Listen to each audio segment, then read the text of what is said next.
We're now going to alternate strum a 4-bar progression in 4/4 with 16th notes. For this progression, we'll strum 2 chords. We've got G and C. Let's start with the G chord. So all you have to do is down, up, 2, E, and up, 3, E, and up, 4, E, and up. Let's hear what that sounds like with the C chord. So 1, E, and up, 2, E, and up, down, up, down, up, down, up, down, up. Now let's go between G and C, but nice and slow. So here's our G, 2, E, and up, 3,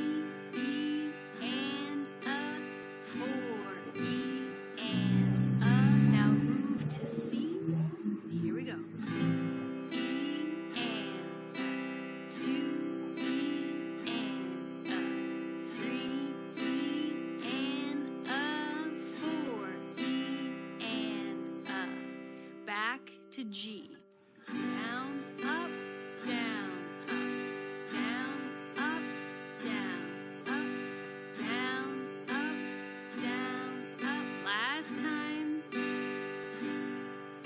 And C. 1, E, and up, 2, E, and up, 3, E, and up, 4,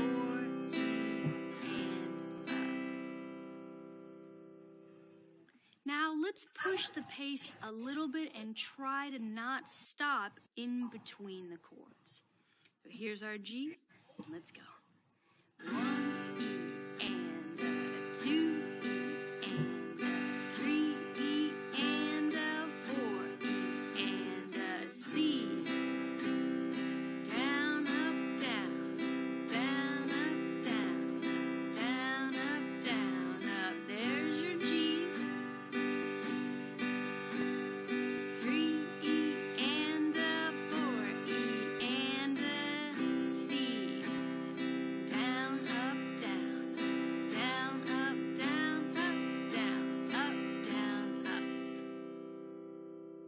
Alternate strumming is an essential technique. Practice it as much as you can with different chords. Good luck, and we'll see you soon.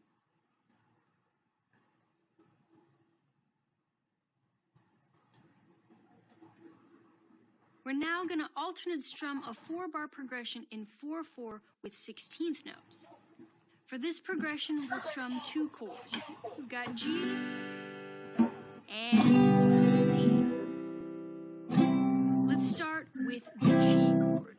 So all you have to do is down, up, down, up, 2, E, and up, 3, E, and up, 4, E, and up. Let's hear what that sounds like with the C chord. So 1, E, and up, 2,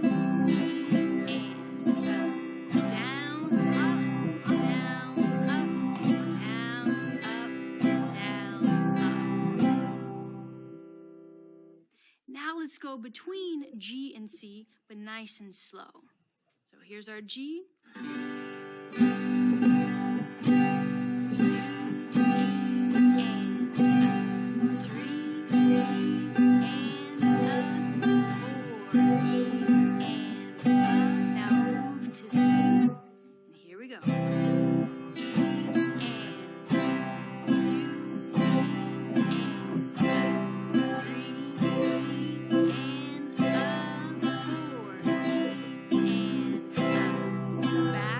G.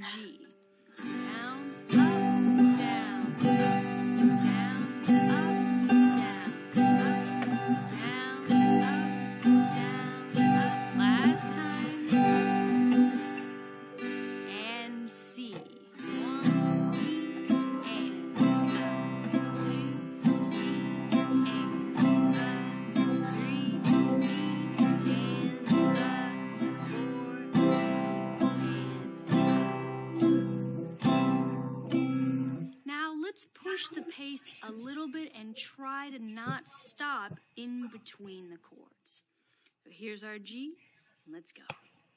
1 E and 2 E and 3 E and 4 and C. Down, up, down, down, up, down, down, up, down, up. There's your G.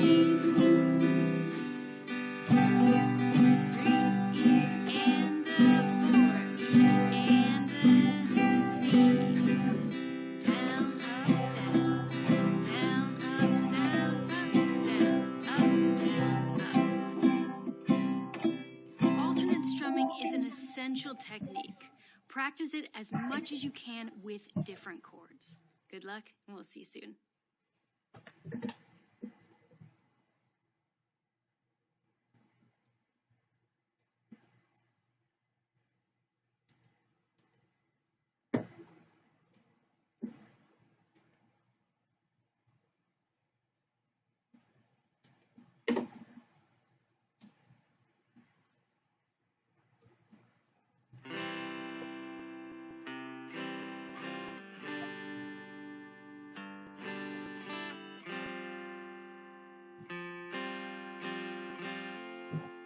Let's get things started by learning the opening riffs to Drops of Jupiter by Train. Now this part's been adapted from piano to be played on guitar, and it's going to act as our intro. Here's a little bit of what it sounds like.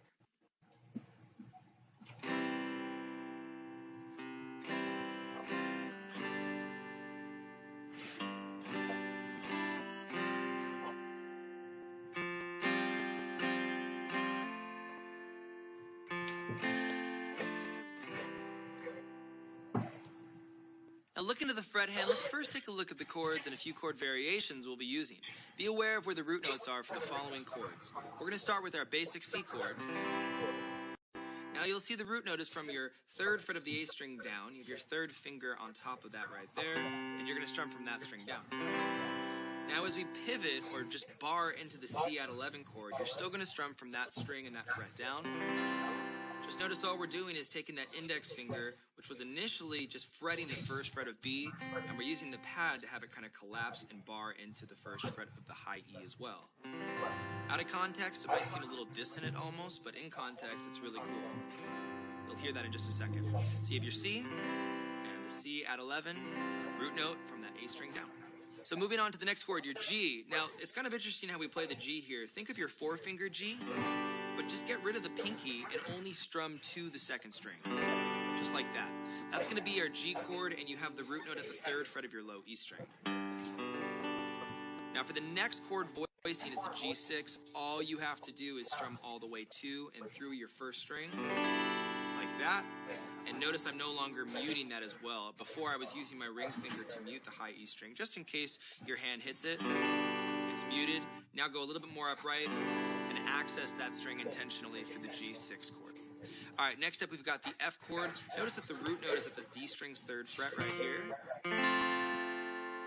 It's just a basic F chord. What we're going to do to get to the F sus2 chord is lift your middle finger, strumming still from that root note down at the D string. And then if you go back to the F chord, you'll have your D minor over F. Let's take stock of those last 3 chords. You've got the F, a chord, really cool voicing of a chord we're going to be using a lot, the F sus2. And then return to the F shape, just add your pinky to the 3rd fret of B, and you have an over chord, the D minor over F. Let's check out all those chords, voicings, and shapes over my shoulder. Starting with the C chord from the A string down. Take your index finger and bar at the 1st fret of your high E, same string down for the C at 11. Cool, then we'll take the G chord, only strum to the 2nd string. You can mute that 1st string with the ring finger of your fret hand as well. Now go ahead and make that a little bit more upright and strum all the way through for the G6. You'll hear that open high E string. We have the basic F chord from the 4th string down. Lift the middle finger for the F sus2, same string down. And your D minor over F. Go back to the F shape, but add the pinky to the 3rd fret of B. And that's it for the chords. Let's walk through the progression really fast. Just simple strums for now. The first measure is going to have C, and at the very end, we're going to move to C at 11 like this. And then you're going to go to C at 11. Try that out. Then we're going to make our way to the second measure, which features the G, only strummed to the second string, and then follow through a 6-string strum for the G6. Then we have one measure of F sus2, just like that. Then as we enter the next measure, we're doing a quick change. It's actually going to be a hammer-on. We'll talk about that in a second. But from the F sus2 to the F, and then the D minor over F. And that's generally the progression. Now let's get into the strum hand activity. We've got swung 16th notes throughout. So count it like this. 1 E and 2 E and 3 E and 4 E and, as opposed to that straight count of 1 E and 2 E and. That's really going to help guide the rhythm, that feel. So it's a basic strum pattern with bass note strums and a bass note hit on beat 3 like this. 1 E and 2 E and 3. Start with that. We have one full strum, and then we're just doing a pick, that bass note pick right there on the A string's 3rd fret on beat 3. 1 E and 2 E and 3. Now I'm going to add 2 more strums here. I'm going to strum down on the and of 3, and then the E of 4. And at the very end, on the E of 4, I'm moving to that C add 11 chord like this. 1 E and 2 E and 3 E and 4 E and. Just like that. One more time. 1 E and 2 E and 3 E and 4 E and 1 E and 2 E and 3 E and 4 E and. Just like that. So now for the next measure, when we're doing that quick change from G to G6, treat it the same way, just this time from the 6th string down. You've got 1 E and 2 E and 3 E and 4 E and. Same idea for the F sus2 in the next measure. You've got 1 E and 2 E and 3 E and 4 E and. And then finally in bar 4, we have a slight variation because of the hammer-on from beat 1 to the E of 1. It's really fast. You're going to hammer on like this. 1 strum for 1 E. Again, 1 E and 2 E and 3 E and 4 E and. That time we're just changing at the end from that F chord to the D minor over F.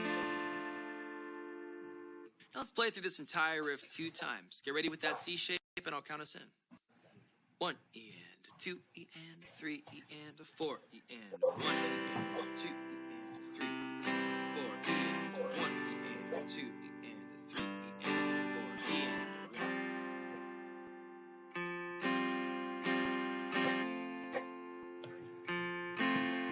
Back to C.